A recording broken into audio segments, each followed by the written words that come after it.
আসসালামু আলাইকুম। সকালে দেখেন ভাত ভেজে নিয়েছি, রাতের বাসি ভাত ছিল।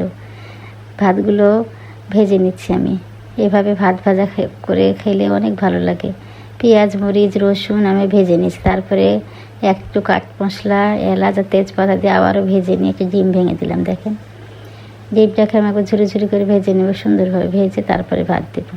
ভাত তো আমি আগে থেকে লবণ আর হলুদ মাখিয়ে রেখেছি। এবার অল্প একটু লবণ দেবো ডিমের জন্য, দিয়ে ভালো করে ডিমটাকে ভেজে নেব।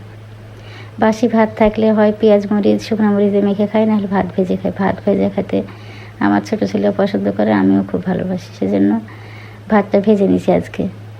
দেখেন ডিমগুলো সুন্দর করে ভেজে নেব, তারপরে ভাতগুলো দেব।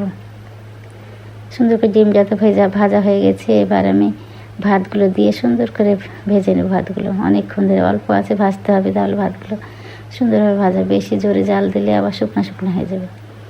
এই যে হালকা আছে, আমি সুন্দর করে ভাতগুলো ভেজে নিচ্ছি। বাসি ভাত থাকলে কি করা যায় বলেন, এবার ভেজে খাই, না হলে পেঁয়াজ মরিচ শুকনো মরিচ ভেঙে ভাতগুলো সুন্দর করে মেখে খাই। আজকে আমি ভেজে নিচ্ছি। এলাচ, কাঠ মশলা আর তেজপাতা দিলে ভাতটার ফ্লেভারই অন্যরকম, অনেক ভালো লাগে খেতে। এই তো ভাজা হয়ে গেছে, হালকা আছে, আমি ভাতগুলো ভেজে নিচ্ছি। এদিকে 2 দিন 3 দিন ছাদে যায়নি, সব কাঁচামরিচগুলো একদম লাল হয়ে গেছে। কাঁচামরিচগুলো আপনাদের ভাই আজকে সকালে যেয়ে তুলে নিয়ে এসে দেখেন কতগুলো কাঁচামরিচ লাল হয়ে গেছে। সবুজ মরিচগুলো সব লাল হয়ে গেছে। আমি 3 দিন উঠিনি ছাদে, দেখতে পাইনি।